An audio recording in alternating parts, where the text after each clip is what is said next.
किनभने राष्ट्रको हितमा बोल्न कोही पनि अप्ठ्यारो मान्नु पर्दैन। हाम्रो के स्वार्थ छ? मैले अघि तपाईँको सायागरको एयरपोर्ट मेरो कुनै स्वार्थ छैन। ताज विमानस्थलको अघि मानिसको कुरा गर्नुभयो, त्यो कुन कस्तो देश होला? रारा जस्तो ठाउँमा पर्यटकको जो ओरिनु पर्ने ठाउँमा विमानस्थल त्यहाँको जीविसले खन्नुपर्ने। म तपाईँलाई सम्झना दिलाउँ, साँपेबुगरको एयरपोर्टमा म त्यहाँको हाई स्कुल पढ्ने बेला मैले छालामा माटो राखेर मैले तानेको छु। हाम्रो पनि पसिना बगेको छ। अनि आज यत्रो सरकार जनता बनेपछि अनि एउटा त्यहाँको ठेक्कापट्टाको तपाईँ त्यहाँ एग्रिमेन्ट गरिदिनुहुन्न होइन, पैसा छैन भन्नुहुन्छ। अर्को कुनै ठाउँमा चाहिँ अर्बौँ रुपियाँ लगानी भएको छ। अनि सन्तुलित विकासको खोजी कहाँ गर्ने त? अनि कहाँ जानु खोजेको बुझ्ने हामीले।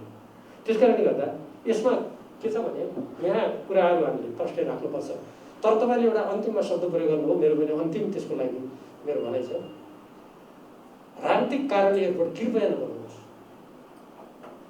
यदि राजनीतिक कारणले एयरपोर्ट बन्छ भने त्यो निन्दनीय छ, मेरो लागि पनि अर्काको लागि पनि। राजनीतिक कारणले एयरपोर्ट बनाउने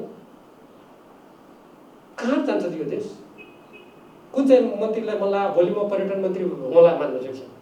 मलाई कहाँ मन लाग्यो राजनीतिक कारणले मेरो भोट बढाउन एयरपोर्ट बनाइदिनु, यो भनेको कुनै जिम्मेवार तरिका होइन। यो क ख ग घ ङ जसले यस्तो कुरामा म त के भन्छु भने एउटा देशप्रति जागरुक अडान लिने कुनै पनि कर्मचारी कुनै पनि व्यक्तिले त्यहाँ अडान लिनुपर्छ। पद भने त के सर्वकालिक छ कोही यो दुनियाँमा?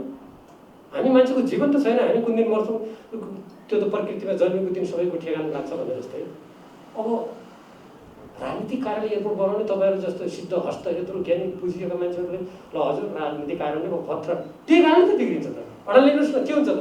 के महानिर्देशक तपाईँ सधैँभरि भन्नुहुन्छ? म आज सांसद छु, किन म कतिपय कुरामा क्रिटिक गर्छु? सधैँ गर्छु त म। देशको लागि सत्य कुरा बोलेर जाने के हुन्छ? साँचो कुरा त बोल्नु पऱ्यो नि। यो मैले टिप्पणी गरेको कुरा ठान्नु होला, किनभने कतिपय प्रश्नहरू हामी पनि जिम्मेवारी व्यक्ति हो। हेर्नुहोस्, म पनि कुनै दिन त्यो मन्त्रालयमा थिएँ, त्यति म लानु सक्ने त होइन। जम्मा एकचोटि 9 महिना, अर्कोचोटि 5 महिना होइन। त्यो 9 महिना 5 महिनामा के हुन्छ पर्यटन मन्त्रालयको तपाईँले बुझ्नु बाँकी छ। तर मैले त्यस कारण तपाईँको कतिपय प्रश्नहरू चाहिँ यो अहिले सभापतिजीले मन्त्रीजीलाई किन बोलाउनु भएन? उहाँले दिने जवाब दियो, उहाँले दिनु पर्थ्यो। किनभने तपाईँले कर्मचारीको हैसियतले त्यहाँ समस्या उठाएर चाहिँ मन्त्रीले राजनीतिक कुर्सीमा बसेर जवाब दिनु पर्थ्यो। सभापतिजीले महानिर्देशकलाई नै अचानकमा हालौँ भनेर बोलाउनु भयो भने उहाँलाई नबोलायो भने थाहा छैन मलाई होइन। नत्र म उहाँलाई प्रश्न गर्ने थिएन, मन्त्रीजीसँग थिएँ सोध्दै त्यो हुन्थ्यो। त जे होस्, यसलाई अन्यथा नलिनु होला। प्रश्न उठिसकेपछि समितिको कतिपय विषयहरूमा यो अन्तर्क्रिया गर्न आवश्यक भएको हुनाले मैले यो कुरातर्फ ध्यान आकर्षित गर्न चाहेँ। धन्यवाद।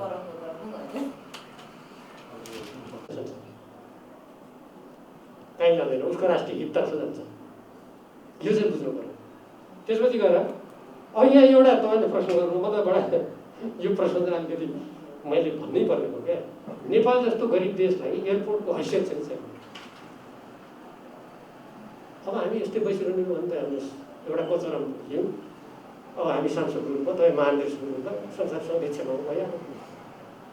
अनि के हैसियत भने बनाउने हो कि यस्तो हैसियत छ हामीले अब मिल्दैन? म चाहिँ अलिकति गाउँघरमा हुन्छ त्यो गरिबको छ र त्यसले बढी खायो भने पनि खान नपाएर आज बेसरी खायो भने, कम खायो भने बिचरा शरीरमा पोषै छैन, भित्र पेटको चाउली अनुहार सुकेर के खान्थ्यो भने। अब त्यही हो त हाम्रो मानसिकता होइन। संसार बदलिन्छ, नेपाल पनि बदलिन्छ। म थाइल्यान्डमा 1982 जाँदा थाइल्यान्डका गाउँहरू नेपालको भन्दा गरिब थियो। नेपाली रुपियाँको $1 बराबरको विनिमय दर 12 रुपियाँ थियो, थाई बाटको 22 रुपियाँ थियो। के भयो? के हो हैसियत? हैसियत भनेको तपाईँ हामीले निर्माण गर्ने हो त्यसको हैसियत। त्यस कारण नेपालको यो हैसियत छैन भनेर यो समितिमा प्रश्न गर्न मिल्दैन। यो हाम्रो लागि अलिकति चित्त दुख्ने विषय हुन्छ। हैसियत भनेको कुन? आजभन्दा केही वर्ष अगाडि नेपालले दक्षिण कोरियामा चामल निर्यात गर्थ्यो। तपाईँहरू बुझ्नुहोस् कुरा। आज त्यो दक्षिण कोरिया कहाँ कस्तो निर्माण गर्ने हैसियत? हैसियत भनेको कुनै प्राकृतिक जे हामीमाथि थोपरेको कुरा हो। हामी राजनीतिक कर्मचारीले निर्माण गरेको दुर्नियत हो।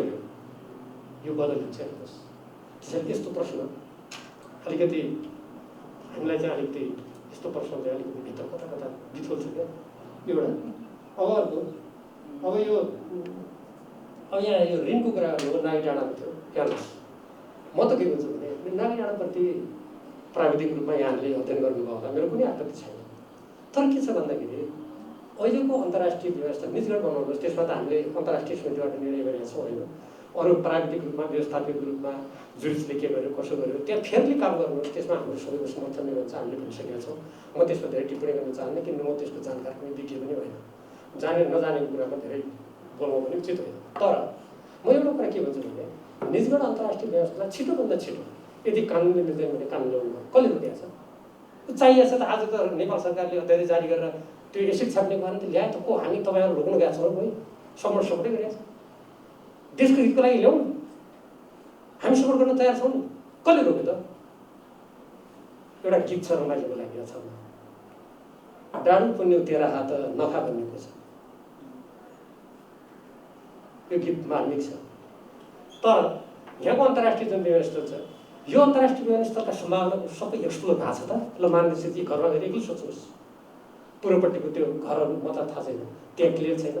अगाडि एयरपोर्टको अगाडि गल्फ राखेको छ, एयरपोर्टमा चाहिँ एयरपोर्ट पार्किङ गर्ने ठाउँ छैन, कसको इन्ट्रेस्टमा गल्फ चलाइएको छ, अरू गल्फ गर्ने ठाउँ छैन।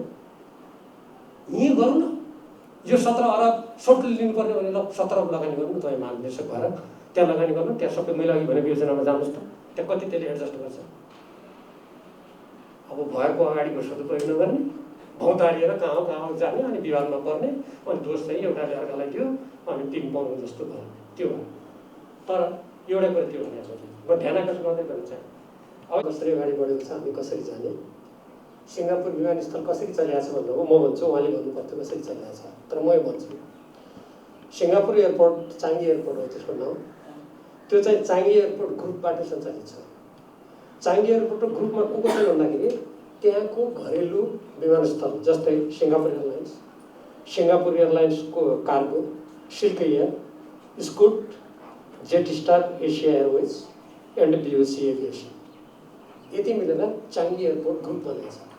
र म यही कुरामा भन्न चाहन्छु, जुन सिङ्गापुर एयरलाइन्स पहिले बन्यो त्यो पूर्ण सरकारले सहयोग गरेको थियो आरम्भमा। पछि यो चाहिँ संसारमा लिबरलाइजेसन र प्राइभेटाइजेसनको स्थिति बनेपछि त्यो भयो। त्यसैले सिङ्गापुरलाई यदि आदर्श मान्यो भने सिङ्गापुर कसरी चलिरहेको छ उहाँले भन्नुभयो यसरी चलिरहेको छ। यसरी चलाउनलाई हामीले कहिले रोकेको छ त्यो एयरपोर्टलाई? अब मलाई त पर्यटन मन्त्री राजेश नै मलाई भन्नु होला, म 51 सालमा 9 महिना भएँ, म त ड्रास्टिक परिवर्तन गर्ने भएको थिएँ।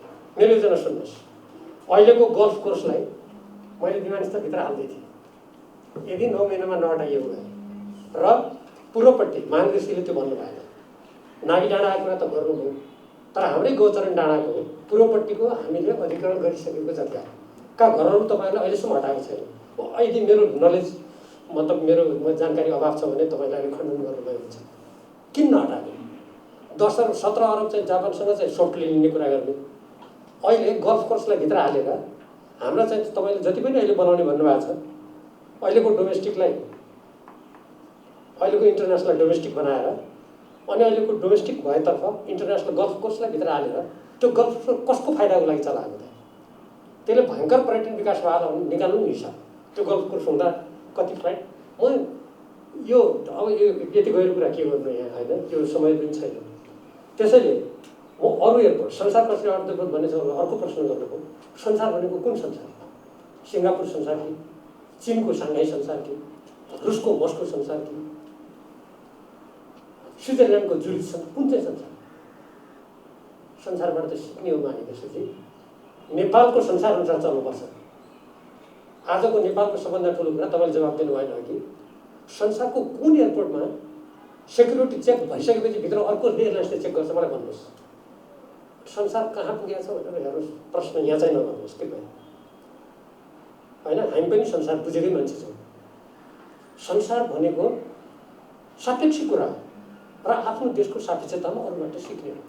अरूबाट सिक्न हामी खुला छौँ। भारतको तपाईँले कुरा गर्नुभयो, अब मलाई त्यो समय छैन होइन। भारतका विमानस्थलहरू मुख्य कुरा के हुन्छ भन्नुहुन्छ भने देशको राष्ट्रिय हित र सुरक्षालाई केन्द्रबिन्दुमा राख्नु। अहिले हेर्नुहोस् त हाम्रो देशमा ऋणको स्थिति, एउटा कहीँबाट ऋण आउँदा डेप ट्र्यापको कुरा आउँछ, अर्को ठाउँबाट आउँदा म दिनदिनै ऋण लिएको मात्रै सुनिरहेको छु रेडियोमा आजकल। त्यो ऋण चाहिँ सुमधुर मगमग बास्ना आउने, अन्तबाट ऋण लिएपछि डेप ट्र्यापमा पऱ्यो भने यो कुनै अब यो हुन त सरकार चलाउने पार्टी तै होस्, तैँले के गरिरहेको छ तपाईँले भन्यो भने त्यो त म स्वीकार गर्छु। तर हाम्रो एउटा संरचनागत समस्या छ हाम्रो शासन प्रणालीमा आरम्भदेखि नै, यो मैले भन्नुपर्छ। त्यस कारणले गर्दाखेरि यहाँ मैले के भने यदि कानुनमा अस्पष्टता छ भने स्पष्ट पार्नुहोस्। हिजो राजनीतिक अस्थिरता थियो, अहिले बहुमतको सरकार छ, गर्नुहोस्। कहाँको अस्पष्टता छ ल्याउनुहोस् न, हामी सपोर्ट छ। एक त्यसैले मैले जवाब दिनु पऱ्यो भन्ने कसैले सरकारमा अस्थिरता थियो भन्नु, अहिले स्थिर सरकार छ, गर्नुहोस्। तपाईँको पनि कार्यकाल निश्चितै छ। त्यसपछि गएर 22 वर्ष सरकारले सञ्चालन गर्दैन भन्नु, तपाईँको स्टेटमेन्ट आंशिक मात्र सत्य हो। अहिले समय छैन। म दर्जनौं कसरी सरकारले प्रमोट गरेर आफ्नो देशको हित गरेका छन्, कसरी आफ्ना राष्ट्रिय हेर्नुहोस्। म अमेरिकामा पहिलोचोटि जाँदाखेरि प्यानम भन्ने एयरलाइन्स थियो, प्यानम बाहेक अरूमा टिकट काटेर जान पाइँदैन थियो। यदि अमेरिकाको त्यो गेस्ट हो भने के भन्नुहुन्छ? पछि त्यो प्यानम मर्ज भएर गयो, युनाइटेड एयर्स अहिले। अनि आफ्नो राष्ट्रिय दृष्टिकोणबाट चल्दैन कुनै चिज। लगानी कसरी कम्बाइन गर्ने भन्ने कुरा हुन सक्दछ। त्यसरी स्टेटमेन्ट जेनरलाइज गर्न मिल्छ जस्तो मलाई लाग्दैन। हो, हामी अलिकति हाम्रो ओपन स्काई पोलिसी भयो भने हामीले त्यो मानेकै छौँ होइन। एउटा कुरा त्यो। अब यो कालो सूचीमा तपाईँहरूको चाहिँ यो कानुनको अभावले मात्रै कालो सूचीमा परे होइन, यसका अरू धेरै इन्डिकेटरहरू छन्। त्यो पनि एउटा कारण हो। अब त्यो त जान चाहन्न होइन। अब नीतिगत रूपमा कहाँ जाने भन्नुभयो होइन। अब सभापति जस्तो भन्नु पर्थ्यो, मै भन्छु कहाँ जाने भनेर। नीतिगत रूपमा त्यहाँ जाने जहाँ राष्ट्रको सर्वोपरि हित हुन्छ, त्यसको वरिपरि घुमाउनुहोस् न, जे चक्र घुमाउनुहुन्छ। जस्तो हाम्रो प्राधिकरणको स्वयं महानिर्देशक हुनुहुन्छ, प्राधिकरणलाई कसरी बेस्ट बनाउने भन्ने पहिले सोच्नुहोस्, त्यहाँ जाने भनेर। अनि यहाँ त्यहाँ पुग्नलाई जे गर्नुहुन्छ त्यो गर्नुहोस् न। एउटा प्रतियोगिता भयो, देशको पनि त्यस्तै। अब म तपाईँलाई दोष दिन्छु त्यसको लागि, सबभन्दा पहिलो दोष म आफूले दिन्छु। म त्यति बेला चाहिँ बुझ्नु आफूलाई दिन्छु। जुन देशले गन्तव्य निर्धारण गर्दैन आफ्नो राष्ट्रिय सर्वोपरि हितको लागि, त्यहाँका ठुल्ठुला पदमा बस्ने कर्मचारीहरूले यस्तै प्रश्न गर्छ। त्यो मैले बुझेको छु। त्यसपछि गएर अब सेवा कम्पिटेटिभ किनभने यता म जान चाहन्न होइन। अब यो सेफ्टीको तपाईँले कुरा गर्नु मलाई आश्चर्य लाग्छ। एउटा सिम्पल लजिक दिन्छु म, एउटा लेमनले दिने लजिक। हामी चाहिँ वाइड बडी जहाज एयरबसको फ्रान्सबाट किन्ने, त्यही उसले बेचेको जहाज ल हामी कहाँ नआओस् उसको जहाज, बुझ्यौँ। हाम्रो सेफ्टी भएन, उसकोमा किन अवधान गर्नु पर्ने? कि त्यो जहाज यहाँ नेपाल आइसकेपछि त्यसको रङ्ग बदलेर त्यो कालो बिरालोमा परिणत भएको छ। यसका पछाडि अरू पनि कारणहरू छन्। भन्नु खोजेँ भने त्यो यो सिम्पल टेक्निकल कुरा मात्र छैन। उसको जहाज त जानिदिनु पर्ने नि त, ठिक छ नि त। उसका जहाज हाम्रो एयरपोर्टमा उड्न सक्दैन, आउन सक्दैन, खतरा हो, के भयो दस्तरी भयो। अरू उडेकै छ नि त, भारत, चीन र थाइल्यान्डका जहाज त। त्यो युलाई मात्रै के भयो? यसलाई सिम्पली टेक्निकली मात्रै नहेर्नु, यति मात्रै हुन्छ रहेछ। अब अर्को क्रमशः सुरक्षाका अरू विविध उपायहरू अपनाउँदै यसलाई नियमित बनाउनु अत्यावश्यक छ। किनभने कोरोना विषाणुको सङ्क्रमण कहिलेसम्म, कति मात्रामा, कुन दायरामा जान्छ भन्ने कुरा यो कसैले भविष्यवाणी गर्न सक्ने विषय हुँदैन। यद्यपि अहिले हालसालै अब खोपको कुराहरू पनि आएको छ। त्यो खोपको कुरा साँच्चीकै व्यवहारमा कार्यान्वयन भयो भने त्यसबाट यसको नियन्त्रणमा महत्त्वपूर्ण स्थिति बन्ला। त्यो बेलाको कुरा बेग्लै कुरा हो। तर त्यो खोप पनि अब कहाँ, कति, कहिले र नेपाल जस्तो देशमा कसरी आउँछ भन्ने कुरा आफ्नो ठाउँमा छ। यद्यपि केही कम्पनीले खोप ल्याउने भन्ने पनि हाम्रो सुनिन्छ, त्यो बेग्लै प्रसङ्ग भयो। त्यसकारण यो वायु सेवालाई अब मेरो विचारमा सुरक्षाका उपाय अपनाएर जुन नेपाल सरकारले अहिले सञ्चालनको लागि अनुमति दिएको छ, अब यसलाई कसरी नियमित बनाउने र कसरी अगाडि बढाउनु भन्ने तर्फ नै जानुपर्छ जस्तो मलाई लाग्छ। एउटा त्यो सुझाव दिन चाहन्छु। अब यसको लागि विमानस्थलको प्रतीक्षालय, त्यसपछि गएर प्रस्थान कक्ष र अरू त्यहाँ मानिसहरूले, यात्रुले प्रयोग गर्ने विविध सामग्री आदि ठाउँमा पनि त्यहाँ निश्चित किसिमको निर्देशिका सम्भवतः बनाएकै होला प्राधिकरणले वा नेपाल सरकारको सम्बन्धित निकायले। त्यसको लागि सबै ठाउँको लागि निर्देशिका र स्पष्ट नीति बनाएर तदनुरूप यात्रीहरूको ओसार पसार आवागमनलाई नियमित गर्ने र वायु सेवालाई पनि नियमित गर्ने, यही दिशातर्फ जानु यो राष्ट्रको हितमा होला जस्तो मलाई लाग्छ। यसलाई अनिश्चित बनाउने, मन लागे खोल्ने, मन लागे बन्द गर्ने अबका दिनहरूमा हामीले त्यस्तो गऱ्यौँ भने यो केवल वायु सेवा सञ्चालकहरूको लागि घाटाको विषय मात्र नभएर यो राष्ट्रलाई नै र समग्रतामा हाम्रो अर्थतन्त्रमा नै धेरै ठुलो अप्ठ्यारो पर्न सक्दछ। हामीले अरू देशमा हेऱ्यौँ भने कतिले त कहिले बन्द गर्ने आफ्नो आन्तरिक उडानमा अन्तर्राष्ट्रिय उडानहरूमा अनियमितता आयो भने अब कतिले त्यसलाई विभिन्न किसिमले चलाएका छन्। अहिले धेरै ठाउँमा त चल्न थालिँदै सकेको छ। यो कुरा मैले यति नै भन्न चाहन्छु। यो कोरोना सङ्क्रमणका सन्दर्भमा हाम्रो वायुसेवालाई कसरी चलाउने भन्ने मलाई लागेको सामान्य कुराहरू हुन्। यो कुनै मैले यहाँहरूको गहिरो अध्ययन गरेर एकदम विशेषज्ञ विचार बनाएको होइन कि हामीले देखेको र अहिलेको अवस्थालाई ध्यानमा राखेर यो सुझाव म दिन चाहन्छु। अब अर्को यो निर्माणको कुरा जुन गर्नुभयो महानिर्देशकजीले, अब निर्माणको सन्दर्भमा पनि हामी समतामूलक समाजको कल्पना गरेका छौँ हामीले नेपालको संविधानमा र विकास गर्दाखेरि पनि पिछडिएका ठाउँ क्षेत्र सबैलाई ध्यानमा राखेर हामीले अगाडि बढाउने कुरा गरेका छौँ। अब मैले पोखरा भैरवा निजगढ किन बनायो भने यसको विरोध गरे होइन, त्यो अर्थमा नबुझियोस्। तर यो कुनै ठाउँमा बजेटलाई खन्याउनेसम्म खन्याउने र अरू देशका पिछडिएका ठाउँहरूमा अनेक बाहना बनाएर त्यहाँ बजेट नपठाउने यस्तो कामहरू हामीले गर्नु हुँदैन, कुनै पनि क्षेत्रमा गर्नु हुँदैन। किनभने नेपालको संविधानको समाजवाद उन्मुख व्यवस्था, समतामूलक समाजको निर्माण र समन्वयिक प्रणाली र यो विकास पनि तदनुकूलले अगाडि बढाउने भन्ने जुन हाम्रो मार्गनिर्देशन छ, विगतका अन्तर्विरोधहरू, विगतका राज्य व्यवस्थाहरू किन पल्टियो, किन ती सरकारहरू अपदस्थ भए भन्नेतर्फ हामीले फर्केर हेर्नुपर्छ। कहिलेकाहीँ हाम्रो आफ्नो हातमा भएको बेलामा जे गरे पनि उस्तै त हो नि भन्ने अर्थ लाग्छ। म सानो उदाहरण दिन चाहन्छु। हुन त मैले महानिर्देशकजीलाई फोनबाट भने पनि हुन्थ्यो, तर मेरो आफ्नो जानकारीमा आएको हुनाले यो मौका भनिहाल्नु। अछाम जिल्लाको साँखेबुङको विमानस्थल उदाहरणको लागि हो भने यो यसको उदाहरण एउटा त्यो पक्की भयो, धेरै अगाडि बन्यो र त्यसपछि त्यसको तारबार, त्यसको चाहिँ टावर र टर्मिनल भवन जो त्यति बेला द्वन्द्वमा भत्किएको थियो त्यसको निर्माणको लागि ठेक्का भयो। तर अहिले म के सुन्दैछु भने त्यहाँको लागि पैसा छैन, अर्थ मन्त्रालयले दिँदैन।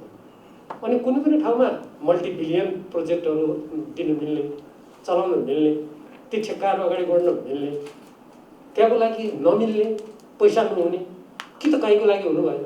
हामी पनि बुझ्छौँ त्यो कुरा। अब यहाँहरूलाई मेरो आफ्नो निर्वाचन क्षेत्र भयो हुनाले भन्ने लाग्ला, मैले यो उदाहरण दिएको। अरू पनि त्यस्ता उदाहरणहरू छन् विमानस्थलको सम्बन्धमा, विस्तारका कुराहरूमा। अब यो जो मान्छे चाहिँ पदमा आयो त्यसले भनेपछि हुने, नत्र नहुने हो भने त अब हामी कहीँ पनि पुग्दैनौँ। हाम्रो प्रणालीले परिकल्पना गरेको कुरा कहीँ पनि पुग्दैनौँ। यस्तो हुनु भएन। र त्यहाँ किन बन्द गर्ने र त अनि पैसा चाहिँ कि त सबै ठाउँमा त्यो त जानकारी छ नि मलाई, कहाँ कहाँ कति अरब कति करोड कसरी प्रभावित हुन्छ भन्ने कुरा। विदेशी सहयोगको नाममा आए पनि नेपालकै नाममा आएको ऋण हाम्रै टाउकोमा हो, अनुदानको लागि आयो भने पनि नेपाली जनताकै नाममा आएको हो। सबै हकदार छौँ नि हामी त्यसको। देशको राजस्व भयो भने सबै जनताको। त्यस कारणले गर्दा यस्तो दृष्टिकोणहरू हुनु भएन। एउटा मैले यो एयरपोर्ट विस्तारको सन्दर्भमा मैले कुरा राख्न चाहेको, त्यो मैले उदाहरण मात्रै दिएको, यो अरू ठाउँको पनि हुनसक्दछ। यो मैले प्रत्यक्ष रूपमा आफूले बुझेको हुनाले यहाँ भनिहालेको। यस अर्को कुरा यो ग्राउन्ड ह्यान्डलिङको कुरा, मेरो यो अन्तिम विषय पनि हो। ग्राउन्ड ह्यान्डलिङ मलाई एउटा कुराको सम्झना छ। 2048 साल पछि हाम्रो देशमा निरपेक्ष उदारीकरण र निजीकरणको एउटा हुरी बतास चल्यो। त्यो हुरी बतासले, म अहिले त्यतातिर प्रवेश गर्न चाहन्न, त्यो तितो र अप्रिय पनि लाग्न सक्दछ। कयौँ उद्योगहरू उडायो, कयौँ चाहिँ अब कागज कारखाना जस्तो जो अर्काले बनाइदिएको हाम्रो देशको वायु, हाम्रो देशको छालीमा आधारित, त्यो समेत उडाइयो। अहिले सुन्दैछु त्यहाँ चाहिँ अब घर जग्गा बिक्रीको एउटा चाहिँ माहौल चलिरहेको छ भन्ने म सुन्दैछु। यो बडा दुःखको कुरा हो। यो स्थिति बन्यो र म त्यसपछि 51 सालमा मध्यावधि चुनावपछि लगत्तै त्यो मन्त्रालयमा म पुगेको थिएँ र त्यति बेला मेरो जिम्मामा आइपरेको थियो त्यो। र मैले त्यो फाइल अध्ययन गर्दाखेरि त्यो बेला निजी कम्पनीलाई सम्पूर्ण यो भूमिस्थ सेवा दिने चाँजो पाँचो मिलाइएको थियो। मैले रद्द गरे हो त्यो। दुईवटा कारण थियो रद्द गर्नुको। एउटा कारण के थियो भने नेपाल वायु सेवा निगम पर्याप्त मात्रामा जो सन् 1958मा स्थापित थाई एयरवेज र त्यो एकै दिन सुरु भएका हुन्, त्यो स्थितिको त्यो जुन निगमको अवस्था सुदृढ थिएन। अनेक प्रकारका भ्रष्टाचार, अनेक प्रकारका अनियमितताका पक्ष आफ्नो होला, तर राज्यको दायित्व, राज्यको ध्वजा भएको एउटा संस्था यदि त्यो ग्राउन्ड ह्यान्डलिङ झिक्दिने हो भने त्यसको मुख्य आम्दानीको स्रोत थियो त्यति बेला मैले बुझेसम्म। त्यसलाई झिक्दिने हो भने त्यो यसै पनि थला परिरहेको, अझ झन् थला पर्ने अवस्था थियो। मैले त्यो रद्द गरिदिएको, पूर्ण रूपमा रद्द गरिदिएको। र मभन्दा अगाडि ठ्याक्क रामरी जोशी मन्त्री हुनुहुन्थ्यो म जानुभन्दा अगाडि। अब त्यसपछिका दिनहरूमा यो विभिन्न एयरलाइन्सलाई किन छुट्टा छुट्टै चलाउन दियो? कसैका मिनी बस, कसैका लामा बस, कसैका छोटा बस, कसैका सिट च्यातिएका बस। अब यो गाईजात्रा यो त्रिभुवन अन्तर्राष्ट्रिय विमानस्थलमा किन भयो मैले बुझेको छैन। हुन त त्यसपछि म दुईचोटि छोटो समयको लागि फेरि त्यो मन्त्रालयमा अर्कोचोटि एकचोटि म पुगेको थिएँ। गिरिजाप्रसाद कोइराला प्रधानमन्त्री हुनुहुन्थ्यो, तर त्यो बेलामा 5 महिनाको लागि चुनाव गर्न गएको थियो। मैले त्यो कुनै हेर्ने अवस्था थिएन। अब हामीले संसारका विमानस्थल त यहाँ नदेखे हामी कोही पनि छैनौँ, मलाई त्यस्तो लाग्छ। अब त्यो विमानस्थलमा संसारका विभिन्न विमानस्थलमा तपाईँ जापानमा हेर्नुहोस्, भारतमा हेर्नु, भारतमा 8 वा 9 कम्पनीहरू छन्। जापानको विमानस्थलमा हेर्नुहोस्, उदाहरणको लागि एसियाको कुरा गर्ने हो भने, हाम्रो छिमेकीको कुरा गर्ने हो भने, अब यहाँ एउटा त्यहाँ यो अन्तर्राष्ट्रिय हाम्रो यो स्ट्यान्डर्ड ग्राउन्ड ह्यान्डलिङ एग्रिमेन्ट होइन, छोटकरीमा एसजिएच भन्छ। अब प्राधिकरणका हाम्रा महानिर्देशकहरूको अगाडि त मैले के बयान गर्नु र खालि मैले प्रसङ्गमा सुनाएको। र त्यसमा इन्टरनेसनल एयर ट्रान्सपोर्ट एसोसिएसन जो IATA अन्तर्गत एयरपोर्ट ह्यान्डलिङ मेन्युअल भन्ने प्रकाशित भएको हुन्छ। त्यस अन्तर्गत एउटा स्ट्यान्डर्डबाट चलाउनुपर्छ। यो स्ट्यान्डर्डको फ्रेमवर्कभित्र हाम्रो अहिलेको यहाँको ग्राउन्ड ह्यान्डलिङ हेर्ने हो भने अनि वायु सेवा निगमले चाहिँ चलाउन नसकेर त्यसबाट अब त्यसलाई त्यो जे भए पनि हुन्छ। अरूको गजब छ भने छ त यो मेनुअलको हेरि गर्नु त अध्ययन छैन, त्यो चलाइरहेको छ जसो तसो। त्यसकारण यसमा मेरो भनाइ के छ भने जस्तो हिमालय एयरलाइन्स जस्तो महानिर्देशकले भन्नुभयो जस्तै त्यसलाई यति उडान गर्यो भने अरूले चाहिँ किन नपाउने, सिम्पली त्यसमा उहाँले दिएको तर्कलाई म खण्डन गर्न चाहन्छु। त्यो प्रश्न होइन नि, राज्यको दायित्व चाहिँ छैन। हामी भन्छौँ हाम्रो 3 खम्बे नीति भनेको छौँ अर्थतन्त्रमा, सार्वजनिक, निजी र सहकारी। र सार्वजनिक क्षेत्रलाई पनि हामी त्यत्तिकै बलियो बनाउनुपर्छ भन्ने हाम्रो नेपालको संविधानको समाजवाद अर्थतन्त्रको सिद्धान्त त्यही नै हो। अब एउटा नेपाल वायु सेवा निगम जम्मा बचिया छ। अब मैले मन्त्री हुँदाखेरिको मेरो एउटा अनुभव छ, त्यति बेला यो के नेपाल वायु सेवा निगम, त्यति बेला शाही नेपाल वायु सेवा निगम थियो। त्यो मात्रै एउटा संस्था थियो जसले घाटाको क्षेत्रमा जहाज उडाउँथ्यो। अहिले पनि सम्भवतः त्यही छ। घाटा जति निगमको टाउकोमा, फाइदा जति निजीमा। अनि सरकारको राज्यको दायित्व के हुन्छ? त्यसकारण मैले त्यो दृष्टिकोणबाट हेरेको। उहाँले जुन कानुनको एउटाले 35 कति उडान अड्यो दिनु मिल्छ भने त्यो होला, तर निगमलाई बचाउने दायित्व कसको हो त? कि बन्द गर्ने? यदि सरकारको नीति हो भने बन्द गरिदिउँ, हामी सबै निजीकरण गर्ने। पहिले पनि निरपेक्ष निजीकरण उदारीकरणको आएको, तर त्यसले कहीँ पुगेन देश। आज परिणामले देखाइरहेको छ नि। हाम्रा कृषि औजारदेखि लिएर हाम्रा कागज कारखाना बन्द हुँदा आज के भयो स्थिति? हाम्रो राष्ट्रको आज हालत के छ? त्यो देखिएकै छ नि। त्यसकारण यो खालि एउटा जहाजको नियमित पुग्यो, एउटा सतही रूपमा भनिदेऊ अनि भइहाल्छ भन्ने होइन। म त के भन्छ भन्दाखेरि नेपाल वायु सेवा निगममा यदि कमजोरी छ भने त्यसको व्यवस्थापन, त्यहाँभित्र त्यसको शाखा एउटा कम्पनी जस्तो अरू विमानस्थलमा त्यो छ। अहिले म त्यता विस्तृत जान चाहन्छु। यो अहिले नेटमा हेर्नुभयो भने सबै आउँछ। यो कुनै मैले ठुलो जान्ने भएर यहाँ विशेषज्ञ विचार पनि दिनु पर्दैन। सबै छर्लङ्गै छ, सबै देशमा हुन्छ त्यो। हामी अरू देशका विमानस्थलमा त्यो यात्रु बोक्ने जहाज 10 थरीका देख्छौँ, त्यो गाडी 10 थरीका देखेका छौँ हामीले कतै? कमसेकम एकरूपता हुन्छ, त्यसको स्ट्यान्डर्ड हुन्छ। अनि थाईसँग कसको साँठगाँठ भयो उसलाई दियो। हुँदा हाम्रो विमानस्थलमा इन्डियन एयरलाइन्सलाई त्यो छुट्टै एक्सेल राखेर किन दिएको? यो कुन चाहिँ राष्ट्रको स्वाभिमानी र कुन चाहिँ देशको यो सार्वभौम सत्ताको कदर हो? संसारमा कोही छ त्यस्तो? विमानस्थलभित्र छुट्टै एउटा कुनै देशको जहाजलाई अझ यता हाम्रो चाहिँ सुरक्षा जाँच भइसकेपछि उसले छुट्टै त्यहाँ राखेर चाहिँ एउटा चाहिँ बनाएर मान्छेलाई राख्ने यस्तो पनि हुन्छ? यो हाम्रो सार्वभौम सत्तामाथिको अपमान हो। यो कसले गर्छ? यो अधिकार कहाँबाट आउँछ? म त बुझ्दैन। यो यस्तो पनि हामी देश हो। त्यसकारण यो प्रश्न भनेको हिमालयलाई दिने हो, अक्कलाई नदिने भन्ने होइन। यो नेपाल वायु सेवा निगमलाई बाँकी राख्ने कि सिद्ध्याउने भन्ने कुरा संघर्ष छ। यदि सिद्ध्याउने खोजिएको छ भने पनि खुला आउनु पर्यो। यो अब हुँदैन, यो सरकार केही हुँदैन। नेपालको संविधानले लेख्दै गर्छ समाजवाद भनेको हामीलाई कहाँबाट आम्दानी हुन्छ, कुन कुन कम्पनीसँग हाम्रो साँठगाँठ छ, हामी त्यसैसँग चुचोमोचो मिलाएर ठ्याक पार्छौँ भन्नु पर्यो। होइन भने यो चाहिँ ग्राउन्ड ह्यान्डलिङ यो नेपाल वायु सेवा निगमलाई बचाउने हो अहिलेको स्थिति भने। अहिले त झनै यो अहिलेको यो कोरोना संक्रमणले गर्दा के छ हाल? झनै एउटा अप्ठ्यारो अवस्था छ। अब भोलिका दिनमा मैले अघि भने कतिपय पिछडिएका क्षेत्रहरूमा जहाज चलाउनु पर्यो भने घाटा खाएर कोही निजी जहाज जानेवाला छैन। मैले तपाईँलाई भनेको मैले नेपाल एयरलाइन्स यो के हाम्रो वायु सेवा संस्था सञ्चालकहरूसँग छलफल गरेर त्यति बेलाको अहिले कानुन के छ मलाई थाहा छैन, त्यति बेला 40% उनीहरूले सेवाको क्षेत्रमा उडान गर्ने भन्ने नियम थियो। कसैले नउडाउने। मैले मन्त्रीबाट सबैलाई मिटिङ बोलाएँ, सबले शर्त गरेर उडाउने भन्यो। म मन्त्रीबाट हटेको भोलिपल्ट सबभन्दा पहिले टिप्पणीमा त्यही कुरा खारिज भयो जो घाटाको क्षेत्रमा उडाउने सहमति गरेका थियो। अर्को मन्त्रीले म नाम लिन चाहन्छु, भोलिपल्ट आएको दिन त्यो बनाउनु पर्यो। यसरी हुन्छ र त्यस कारणले गर्दाखेरि म त अहिले पनि के भन्छु भने नेपाल वायु सेवा निगममा हाम्रो ध्वजावाहक संस्था भएको हुनाले त्यहाँभित्र कुनै त्रुटि छन् भने म यो महानिर्देशक जी र प्राधिकरणलाई मात्रै भन्दैन, उहाँहरूको काम के हो जस्तो पनि मलाई लाग्दैन। नेपाल सरकारले त्यसलाई के सुधार गर्नुपर्छ, त्यहाँभित्र त्यसको सिस्टर कम्पनी खडा गर्नुपर्छ कि त्यसका साधन स्रोत इक्विपमेन्ट कहाँ के गर्नुपर्छ। हामी यत्रो बहुमतको सरकार छ अनि कसले गर्छ त यो, त्यो गर्नु पर्यो। तर त्यहाँ चाहिँ हाम्रो अन्तर्राष्ट्रिय विमानस्थलमा त्यहाँका गाडीहरू के दोहोऱ्याउनु कुनै एकरूपता छैन। मैले अघि भनेको आइएटीको त्यो मेनुअल अनुसार छ नि छैन, त्यो काम चलाउ तहको मात्रै छ। त्यसैले गर्दाखेरि यो कामहरू चाहिँ नगरौँ होइन, र यसलाई साधारण तर्क दिएर एउटा स्वीकृति कानुन बनाएर बाहिर देखाएर यो के हुन्छ र भन्ने होइन। म त के भन्छु भने अहिले नेपालको स्थिति नेपालको राष्ट्रिय हितको समर्थन गर्ने हो र हाम्रो आफ्नो ध्वजावाहकलाई पनि जोगाउने हो भने सबै विमानस्थललाई दिएको ग्राउन्ड ह्यान्डलिङ बन्द गर्नुपर्छ। एउटा बरु एउटा कम्पनी बनाएर हामीले आफ्नो सरकारको सेवाई भनौँ न अर्ध लगानी गरेर बरु अरूलाई पनि त्यसको व्यवस्थापनको कम्पोनेन्ट दिएर विमानस्थलमा एकरूपता ल्याउने गरिकन त्यहाँ भएका साधन स्रोतहरू यसो प्रेजेन्टेबल हेर्दाखेरि पनि ठिक्कका देखिने गरेर जानुपर्दछ। र यो अब जुन विमानस्थल चलाए त्यसले गर्ने कसले कसै बस्न हाल्ने, कसले के हाल्ने मानौ कि हाम्रो अन्तर्राष्ट्रिय विमानस्थल अराजकताको एउटा निकृष्ट नमुना नहोस्, यो चाहिँ हामी काम नगरौँ भन्ने मेरो सुझाव छ। र हाम्रो यो समितिले पनि यसतर्फ ध्यान दियोस् भन्ने कुरा म राख्न चाहन्छु। धन्यवाद। जुन क्वेसन यो एउटा गरिमामय समितिमा उठाउनु हो त्यसले अलिकति कता कता दुख्यो मलाई पनि क्या।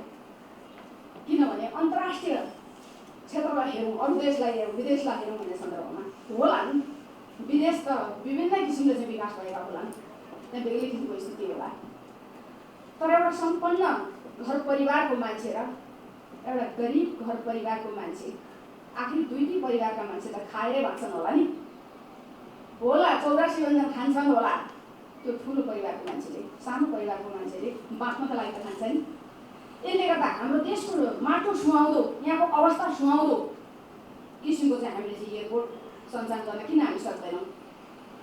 आवश्यक छैन तपाईँहरू एउटा चाहिँ जिम्मेवार ठाउँमा यस विषयको विज्ञता पनि हो तपाईँ, विज्ञ भएको कारणले गर्दाखेरि चाहिँ यो ठाउँमा आवश्यक छैन भनेर चाहिँ भन्न सक्नुपर्छ नि त। किनभने होला कतिपय कुरा आयो होला, अघि कुरो राजनीतिक हुनाले कुनै पनि काम यो एयरपोर्ट बन्ने मात्रै होइन, कुनै पनि काम राजनीतिक ढङ्गले चाहिँ हुँदैन भन्छु म। राजनीतिले दबाब दिएर प्रभाव दिएर चाहिँ त्यो काम गरिनु हुँदैन भन्ने खालको कुरा चाहिँ म राख्न चाहन्छु। र यो आवश्यकताले जरुरीले कतिको जरुरी छ त्यहाँ, कतिको आवश्यकता हो त्यहाँ, यो कुरालाई चाहिँ मध्यनजर गरिकन सम्भाव्यत अध्ययन गरिकन आफूले काम गर्नुपर्ने हुन्छ भन्ने चाहिँ मलाई लाग्छ। र विज्ञ हुनुहुन्छ यहाँ, जिम्मेवार ठाउँमा हुनुहुन्छ यहाँ, र वायु सेवा निगमको सन्दर्भमा यसलाई कसरी व्यवस्थित गर्ने, नेपाल वायु सेवा निगमलाई व्यवस्थापन गर्ने सन्दर्भमा के गर्दा चाहिँ गर्न सकिन्छ त? यो त पक्कै यहाँलाई थाहा छ नि, यहाँको टिमलाई थाहा छ नि। यो थाहा भएको कुरालाई सरकारले यही पो काम गर्यो भने चाहिँ यो हुन सक्छ भन्ने खालको कुरो ल्याउनु पर्यो नि त।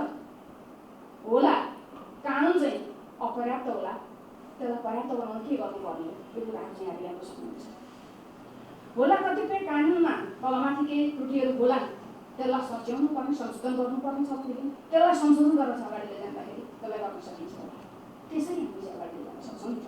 तर एउटा राष्ट्रभक्त छोरो भएर हेरिदिनुहोस् कि राष्ट्र बचाउनका लागि र एउटा चाहिँ नेपाल एयरलाइन्सको ध्वजावाहक लियोस्, एयरलाइन्सलाई जोगाउनका लागि त्यस ढङ्गले चाहिँ सोचिदिनुहोस्। हुन त मैले भनेको कुरा एउटा चाहिँ एउटा भावुकतामा बोलेको भन्ने ठान्नु होला, भावनामा भएको छैन, भावनामा भएको छैन। नेपालको माटो सुहाउँदो, नेपालको परिवेश सुहाउँदो गर्न सक्ने किसिमको कामहरू के गर्न हामी सक्छौँ, हामीले गर्न सक्ने कामहरू यहाँले अगाडि देखाउनु पऱ्यो। यो विषयको विज्ञ भएको कारणले गर्दाखेरि र यसरी हामी चाहिँ अगाडि बढौँ र यसलाई अगाडि बढौँ भन्ने खालको कुरा चाहिँ म राख्न चाहन्छु। एउटा राष्ट्रहितलाई नै वास्तवमा सर्वोपरि ठानिरहनु पर्छ। राष्ट्र नै रहेन भनेदेखि हामी के गर्छौँ? त्यसले गर्दा राष्ट्रकै ढिकुरीले सबै सुहाएको र सबै सकिन्छ भनेर नेपाली भन्दा कस्तो भन्न सक्छौँ हामीले। यस कारणले गर्दाखेरि यस क्षेत्रमा देखिएका विभिन्न विकृतिहरू, विभिन्न किसिमका समस्याहरू, अप्ठ्याराहरू, कठिनाइहरू के छन् यस विषयमा हामी छलफल गरौँ, गम्भीरतापूर्वक छलफल गरौँ, यसको निकास निकालौँ र निकास निकालेर चाहिँ अगाडि जाउँ भन्ने कुरा चाहिँ राख्न चाहन्छु। हुनसक्छ कतिपय आवश्यक नभएका ठाउँहरूमा विमानस्थलको आवश्यकता छैन भन्ने खालको कुरो तपाईँहरूले खुलेर बोल्न सक्नुहोस् त। यो त माथिबाट आएको कुरा भनेर गर्नै नसक्ने ठाउँमा चाहिँ माथिबाट आएको हो, अब के गर्नु पो यसो त गर्नै पर्ने बाध्यता भयो भन्ने खालको कुरो बाध्यतामा नपरिदिनुहोस्, अनुरोध छ। र यस ढङ्गले चाहिँ हाम्रो यस क्षेत्रको विकास गरेर चाहिँ अगाडि जाउँ भन्ने खालको कुरा राख्न चाहन्छु। र यस विषयमा हामीलाई धेरै गम्भीर छलफलहरू अझै पनि बाँकी छन्।